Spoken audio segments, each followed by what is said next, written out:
Magandang araw, Miss Aya. Tawagin mo na lang ako sa pangalang Elvira. 28 anyos at tubong Leyte. Pero kasalukuyang nakatira na ngayon dito sa North Caloocan. Simula nang mawala ang mga magulang namin sa isang aksidente, ako na ang tumayong magulang sa nakababata kong kapatid na si Lorena. Ako ang bumubuhay sa amin. Isang simpleng trabaho sa isang textile warehouse ang kinakapitan ko araw-araw. Hindi ako nakapagtapos ng kolehiyo. Mas pinili ko kasing itigil ang pag-aaral para mapagpatuloy ni Lorena ang kanya. Tahimik lang ang buhay namin dito. Paulit-ulit, pare-pareho. Pero isang umaga, nabasag ang katahimikang yun. Ate, may tumatawag sa'yo. Si Tita Doris. Sigaw ni Lorena mula sa sala. Lumabas ako ng kusina at kinuha ang cellphone sa mesa. Hello, Tita Doris? Elvira, Mahinang boses ang bumati sa kabilang linya. anak, ang tito Moises mo, isinugod namin sa center. Hindi na siya makagalaw. Walang malay minsan. Tapos pagdilat, parang hindi na kami kilala. Napatitig ako sa harapan. Sa isang basong may tubig na hindi ko naiinom. Si Tito Moises, kapatid siya ng aking ama. Isa sa mga paborito kong kamag-anak noong bata pa kami at nakatira pa sa Aboyog, Leyte. May sakit po ba siya dati, Tiyang? Tanong ko. Wala. Malusog pa nga. Pero nung isang araw, nagpunta siya sa likod bundok para mamutol ng kawayan.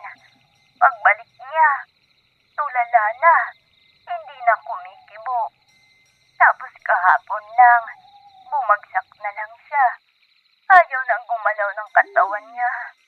Wala kaming pera, Elvira. Hindi ko na alam ang gagawin ko. Pwede ba kayong umuwi kahit sandali lang? Pagkababa ko ng tawag, agad kong kinausap si Lorena habang naghuhugas siya ng pinggan. Lorena, kailangan nating umuwi ng Leyte. Si Tito Moises, may sakit. Hindi alam ng mga taga-baryo kung ano ang nangyari. Si Tita Doris, umiiyak kanina. Biglang tumigil si Lorena sa paghuhugas. Napatingin siya sa lababo na para bang nawala sa sarili. Ayoko, ate. Lorena, hindi pa ako handa. Ayoko nang balikan ang lugar na yun. Naalala mo ba yung nangyari sa akin? Ako lang ba ang hindi nakalimot? Tumaas ang boses niya. Napabuntong hininga na lang ako. Hindi ko nakalimutan, Lorena. Hindi rin ako tumigil sa pag-iisip kung totoo bang may kakaiba sa likod ng bundok. Pero si Tito Moises na ang nakasalalay dito. Hindi lang ito basta sakit. May nangyayari sa kanya na hindi kayang ipaliwanag ng doktor. E di ikaw na lang ang pumunta. Hindi ko kayang bumalik doon, lalo na sa bahay na yon. Matigas niyang sagot at pilit pinipigilan ng pangingilid ng luha. Nilapitan ko siya at hinawakan sa balikat. Lorena, ikaw na lang ang natitira sa akin. Pamilya tayo. Wala na si Mama. Wala na si Papa. Kung hindi tayo, sino pa? Hindi kita pababayaan. Sasamahan mo lang ako ng 1 linggo. Tapos, babalik na agad tayo dito. Kung may kakaiba, uuwi agad. Pangako ko sa'yo yan. Tumahimik siya. Hindi umiiyak pero baka sa mga mata niya ang takot. 1 linggo lang, Lorena. Kung hindi mo kakayanin, tayo na agad ang aalis. Marahan siyang tumango, bagamat mabigat ang loob. Isa lang, ate, kapag may naramdaman akong iba, kahit anong oras, uuwi tayo. Matapos naming mag-usap, 2 araw ang inabot ng pag-aayos ng biyahe. Nagpaalam ako sa trabaho at tinawagan ko ang supervisor ko para mag-leave. Napag-usapan din namin na sa bahay kami ni na Tita Doris tutuloy habang naroroon. Matapos nga naming asikasuhin ang lahat, sumakay na kami ng bus patakloban. Tapos ay sumakay ulit ng van papuntang Aboyog. Pamilyar pa rin ang mga kalsada, ang amoy ng lupa at ang hangin na may halong alat at damo. Parang hindi nagbago ang lugar, no? Bulong ko kay Lorena habang binabaybay namin ang masukal na daan papunta sa baryo. Hindi siya sumagot. Tahimik lang siyang nakatingin sa labas ng bintana. Kita ko ang paninigas ng panga niya, parang pinipigilang magsalita o umiyak. Pagdating namin sa bahay, sinalubong kami ni Tita Doris. Payat na siya, ang mga mata niya ay parang laging puyat. "Elvira, anak!" Niyakap niya ako. "Salamat at dumating kayo. Pasensya na. Wala akong maihahandang pagkain. Hindi ko na alam kung ano ang uunahin ko." "Wala po yun, Chang. Kamusta po si Tito?" "Halika, tignan mo na lang mismo." Pumasok kami sa silid, doon sa madilim na kwarto. Nakahiga si Tio Moises. Nanlalalim ang mga mata.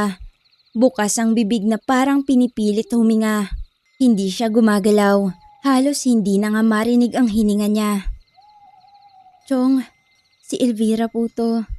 Nandito na kami ni Lorena." Bulong ko. Bigla siyang napalingon. Hindi siya nagsalita pero bumukas ang bibig niya na parang may sinasabi. Walang tunog. Tinignan ko ang mga mata niya. Parang natatakot. Hindi ako sigurado pero parang may gusto siyang iparating. "Lorena, tignan mo si Tito." Bulong ko sa kapatid ko na nasa likuran. Marahang lumapit si Lorena pero hindi siya nakapagsalita. Nang makita niyang itsura ni Tito, napaatras siya at halos mapasigaw. "Hindi siya yan! Elvira, hindi yan si Tito! May iba! May nakapasok sa kanya!" Matapos iyong sabihin ni Lorena, nagmamadali na siyang lumabas ng silid. Nagtatakang napatingin naman ako sa tiyahin ko at ganun rin siya sa akin. Simula pa lang ng pagbalik namin sa Leyte, may mabigat ng pakiramdam na bumabalot sa dibdib ko. Hindi ko alam kung ito'y pag-aalala kay Tito Moises o may mas malalim pang dahilan na hindi ko maipaliwanag. Pero pagkapasok namin sa bahay nila Tita Doris, agad kong napansin ang pagbabago.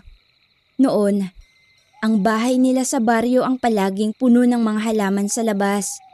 May mga tanim na gumamela, santan at mga halamang gamot. Ngayon, tuyot na ang lahat. Wala ni isang bulaklak.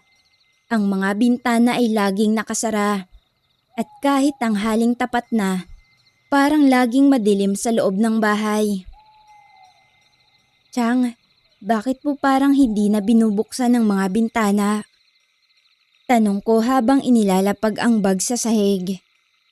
"Ay kasi anak, simula nung bumalik si Moises mula sa bundok, may kung ano-anong hayop na ang dumadapo dyan sa bintana tuwing gabi. May uwak, minsan tuko, minsan kung anong hindi ko maaninag. Kahit tanghali nga, biglang may mga aninong dumadaan sa gilid ng bahay. Nakakatakot." Napatingin ako kay Lorena. Naramdaman kong nanlalamig ang kamay niya habang nakahawak sa braso ko. Hindi man siya nagsasalita pero alam kong ayaw niya nang manatili ng matagal dito. Kinagabihan, habang kumakain kami ng simpleng hapunan, gaya ng tuyo, sinangag at kamatis, nakarinig kami ng kalusko sa kisame. Napatigil kami sa pagkain at nagkatinginan.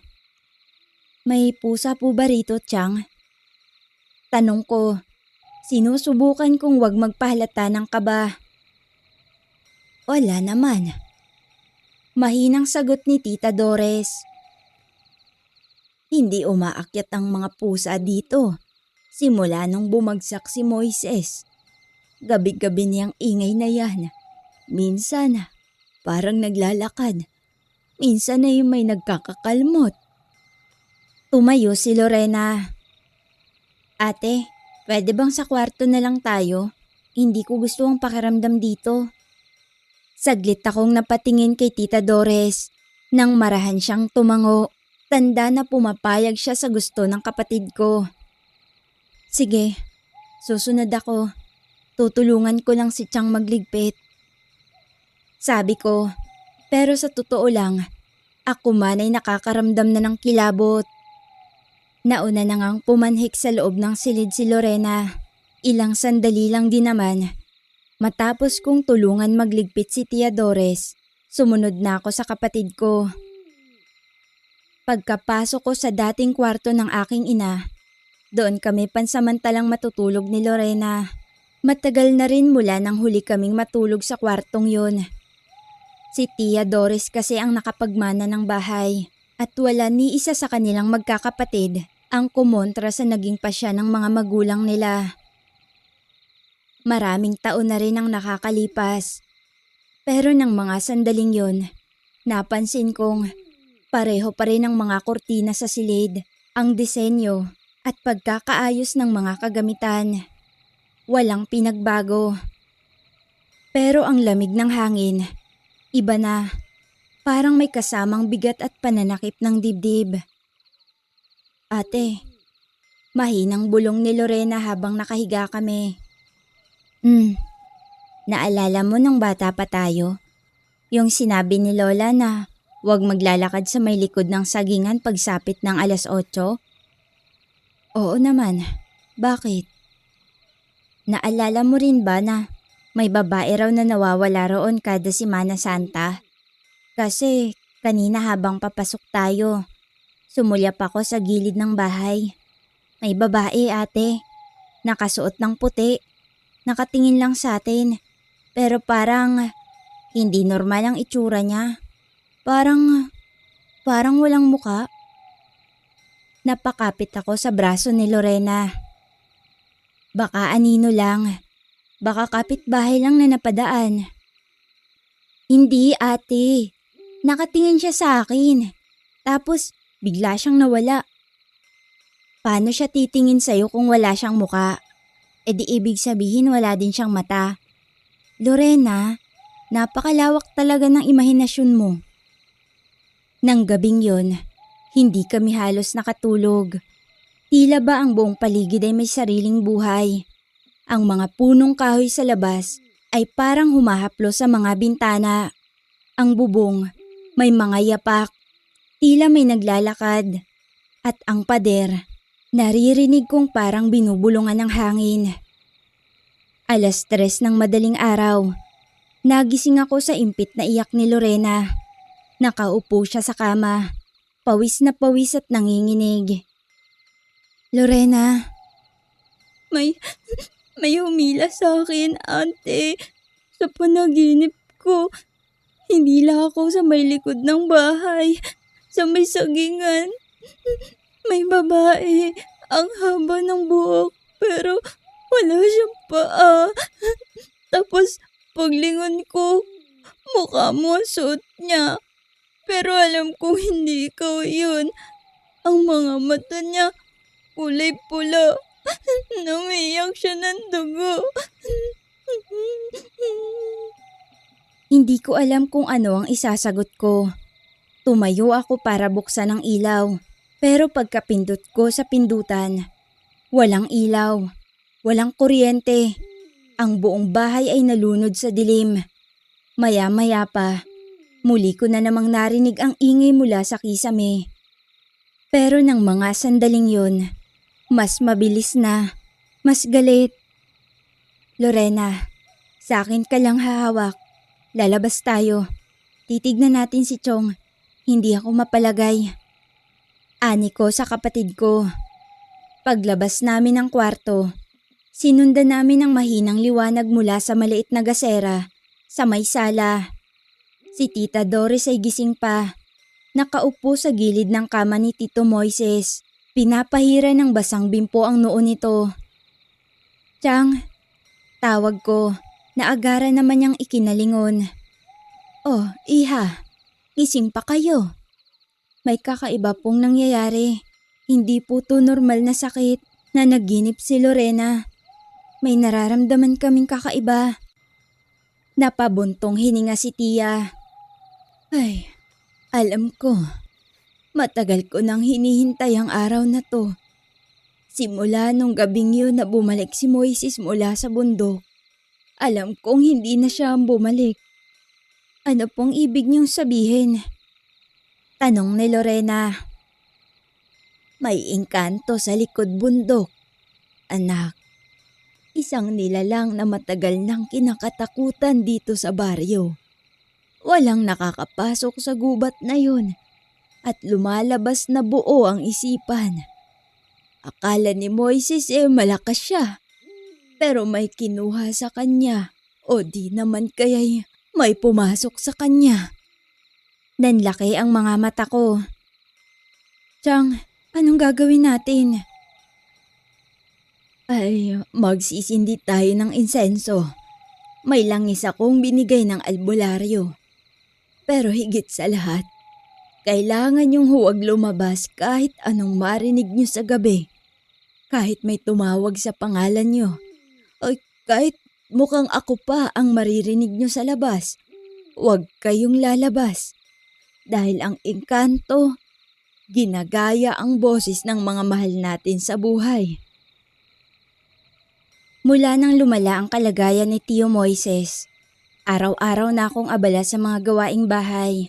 Tinutulungan ko si Tia Doris sa paglalaba, pag-iigib, paglilinis, at pagbabantay sa tiyuhin ko. Si Lorena naman, bihirang lumabas ng kwarto. Hindi pa rin siya komportable sa paligid, lalo na't gabi-gabi kaming may naririnig na kaluskos at kalabog na parang mula sa kisame. Isang umaga, pinakiusapan ako ni Tia Doris na bumili ng gamot at ilang gamit sa bayan. Hindi niya kasi umano maiwan si Tio dahil parang nagdidiliryo na ito at mahirap naman kung kami ang magbabantay sa kanya. Baka hindi namin kayanin, lalo na kapag inatake ito ng sinasabi ni Tiyang engkanto. Sige po, Tiyang, wala pong problema. Bibilhin ko ang lahat ng kailangan nyo. Salamat, anak. Pasensya ka na't wala talaga akong ibang matatakbuhan kundi ikaw. Ano ka ba, Tiyang? Wala po yun. Huwag mong kalimutan ng langis, ha?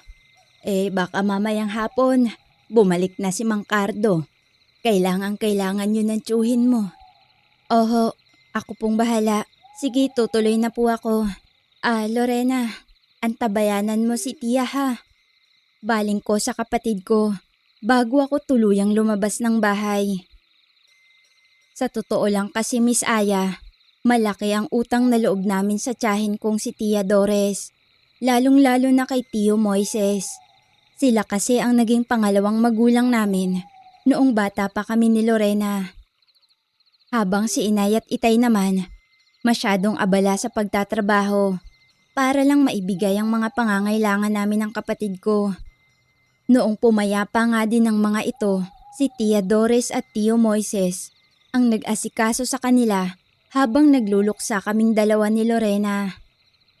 Kaya naman gano'n na lamang ang pagsisikap ko para makatulong sa kanilang dalawa. Wala rin kasi silang anak na malalapitan.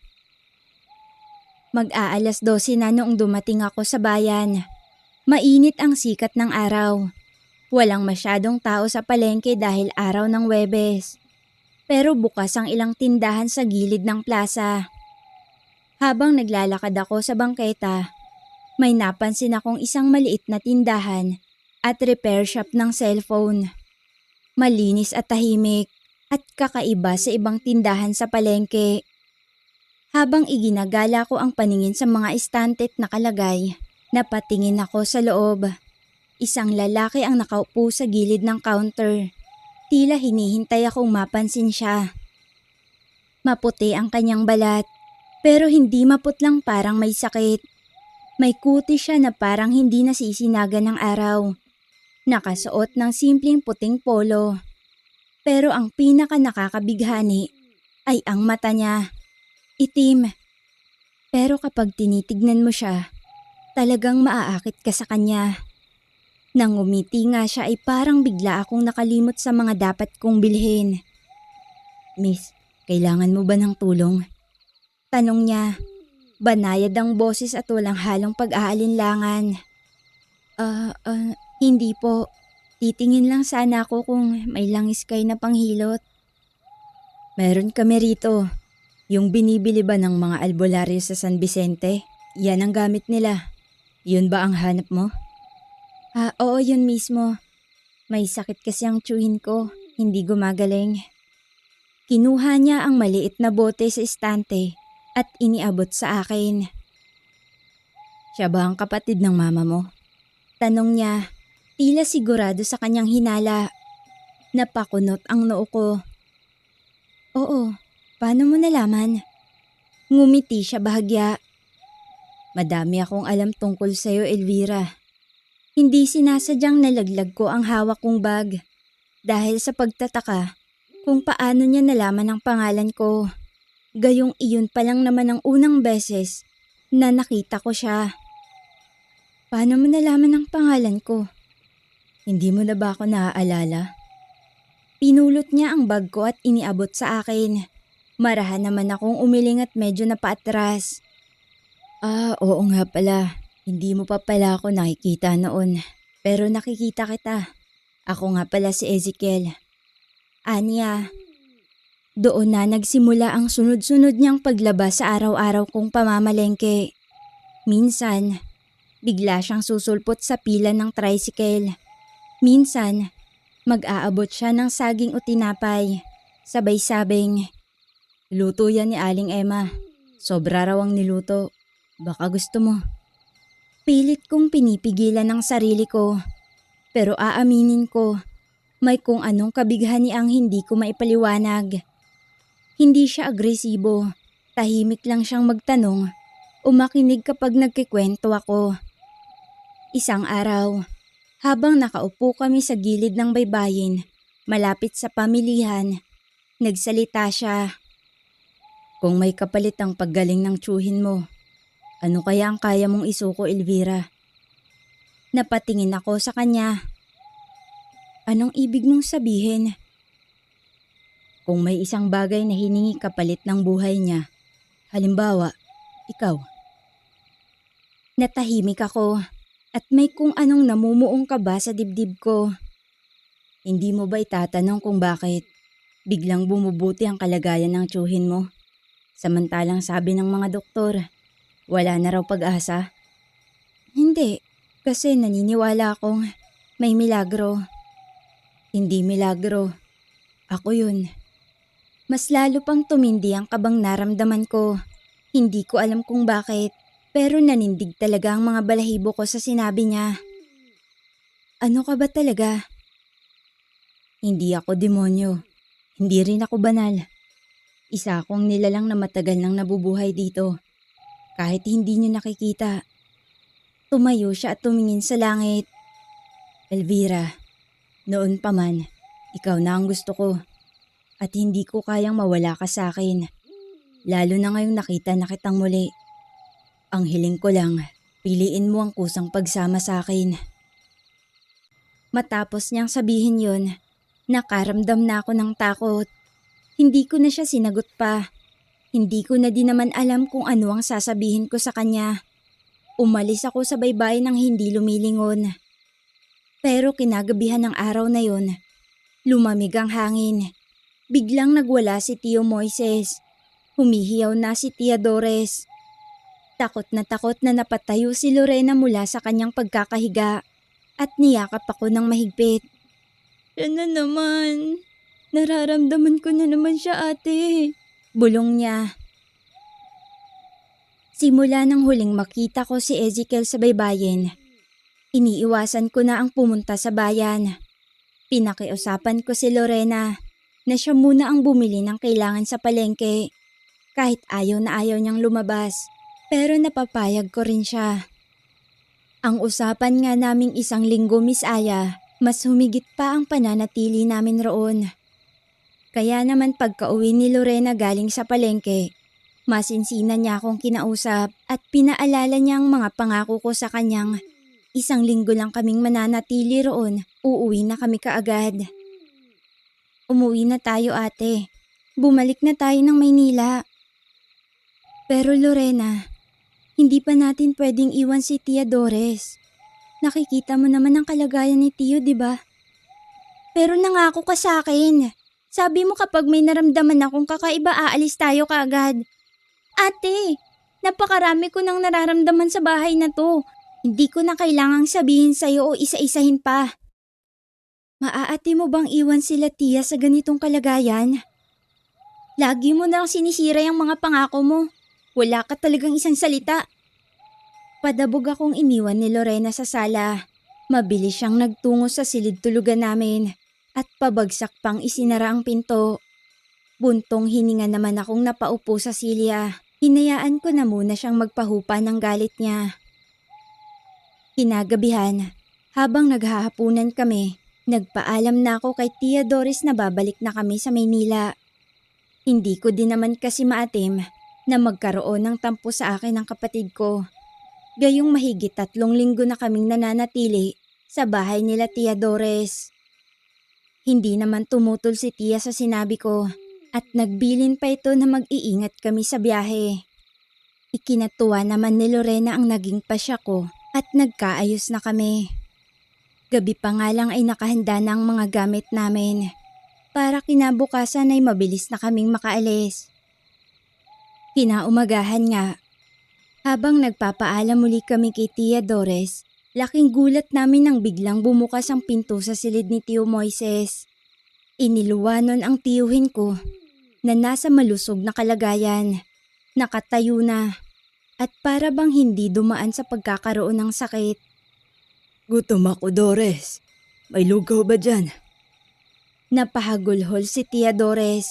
Nang makita niya ang sitwasyon ng asawa, agaran niya itong nilapitan at niyakap. Ay, salamat sa Diyos. Gumaling ka. Nagtataka naman akong tumingin sa tiyuhin ko at napapatanong sa isipan. Paanong biglang gumaling si Tio? Wala namang bagong gamot. Wala ring dumalaw na albularyo. Naalala ko ang huling pinag-usapan namin ni Ezekiel. Maya-maya pa, naramdaman kong parang biglang umikot ang paligid ko. Namanhid ang mukha ko. Napahawak ako sa dibdib ko nang bigla itong manikip. Nanlalambot ang mga tuhod ko. At wala pang ang ilang segundo, napaluhod na ako habang hinahabol ang hininga. Idagdag pang sobrang sakit ng ulo ko. Nang araw na yon, hindi kami nakaalis ni Lorena. Sa kabila ng paggaling ni Tio Moises, ay ang pagkakaroon ko naman ng sakit. Sumunod na araw, nagsusuka na ako tuwing umaga kahit hindi pa ako kumakain. Hindi naman ako buntis, sigurado ako roon, pero tila may bumabalot sa katawan ko. Mainit sa loob, malamig sa labas. Halos hindi na rin ako bumabangon sa higaan. Sa tuwing tinatangka ko, umiikot ang paligid ko at hindi ko nararamdaman ang inaapakan ko. Kaya naman sa tuwing tinatangka kong tumayo o maglakad, parati akong natutumba. Kailangan pa akong alalayan para lang makarating sa pagkainan. Sa tuwing natutulog naman ako, umaga o gabi, laging siya ang laman ng panaginip ko, si Ezekiel. Nakasuot ng mahabang damit, nakatayo sa gitna ng masukal na gubat, nakangiti, tila ba hinihintay ako. Halika na, Elvira. Isang madaling araw, nagising akong pawis na pawis at napakasama ng pakiramdam ko. Pagbaba ko ng higaan, umiikot ang paningin ko. Dumiretso ako sa kusina, pero sinalubong ako ni Tia Doris. Anak, Elvira, ang init ng katawan mo. Sabi niya, habang hinahaplos ang noo ko. Hindi ito simpleng lagnat. Nagpasya na nga silang dalhin ako kay Mang Eleuterio ang matandang albularyo sa kabilang baryo. Pero pagdating doon, may kakaiba sa naging pagtanggap niya sa amin. Hindi ito basta sakit. May kumuha na ng bahagi niya sa kaluluwa mo. Sabi niya habang binubuklat ang lumang aklat na may mga sinaunang sulat. Ano pong ibig niyong sabihin? May kapalit ang buhay ng tiyuhin mo at ikaw ang hinihingi. Hindi ko alam kung matatawa ako sa narinig ko o matatakot. Pero lumakas ang kabog ng dibdib ko nang lumingon si Mang Eleuterio sa akin. May engkanto na may hawak sa'yo. Agaran nga akong ginamot ng albularyo at binigyan ng mga kung ano-anong pangontra.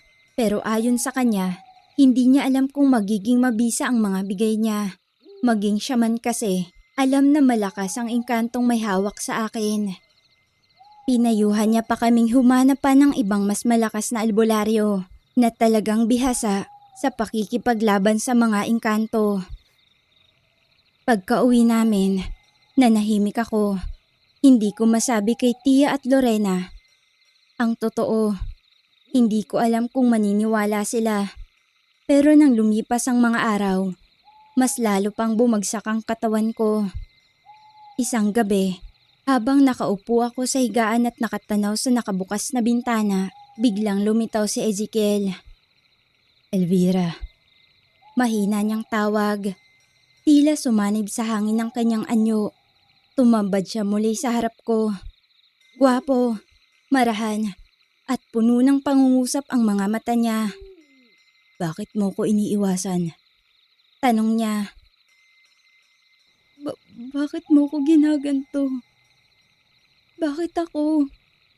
Bakit hindi na lang ibang tao? Nanginginig ang boses na tanong ko sa kanya. Dahil ikaw lang ang gusto ko. Noon pa man. Ikaw na ang nakatakdang sumama sa akin. Hindi mo ba napapansin? Kahit sa panaginip, hinahanap ka ng kaluluwa mo sa akin. Hindi ako sumang-ayon. Hindi mo kailangang sumang-ayon. Pinili mo na ako nang una tayong mag-usap. Sa puso mo, may bukas na pintuan. Ikaw mismo ang nagbukas niyan para makapasok ako. Marahan akong umiling. Ngumiti siya. Malungkot pero mariin. Hindi ko na napigilan ang mga luha ko sa pagpatak. Hindi patas to. Ngunit ito ang batas ng aming daigdig. Lumapit siya at lumuhod sa harap ko. Maaari kang sumama sa akin, Elvira. Doon, walang sakit, walang gutom, walang pagod. Iaalay ko sa iyo ang isang trono. Hindi ka na magiging alipin ng kahirapan at lungkot. Paano si Lorena?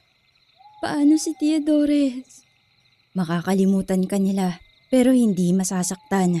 Ituturing ka nilang isang panaginip na lumipas lang. Tinignan ko siya. Parang totoo ang lahat. Parang madali lang sumuko. Lalo na't ramdam kong unti-unti na akong nauubos. Bibigyan kita ng 3 araw, Elvira. Kapag hindi ka pa sumama, kukunin kita kahit ayaw mo. Sabi niya, habang unti-unting naglalaho ang anyo. 3 araw ang lumipas. 3 gabing halos hindi ako nakatulog. Sa bawat pagising ko, laging may iniiwang bulaklak sa paanan ng higaan ko. Puting liryo, basa pa ng hamog. Laging may malamig na simoy ng hangin kahit sarado ang lahat ng bintana. At sa bawat panaginip, naroon si Ezekiel. Pumayag ka na, Elvira. Hindi mo na kailangang maghirap. Sa piling ko, mamumuhay ka ng malaya. Parati niyang bulong. Pero sa puso ko, may isang bagay na hindi ko kayang ipagpalit. Si Lorena, ang nag-iisang kapatid ko. Hindi ko siya kayang iwan mag-isa. Ang buhay naming dalawa na magkasama, kahit mahirap, pero totoo.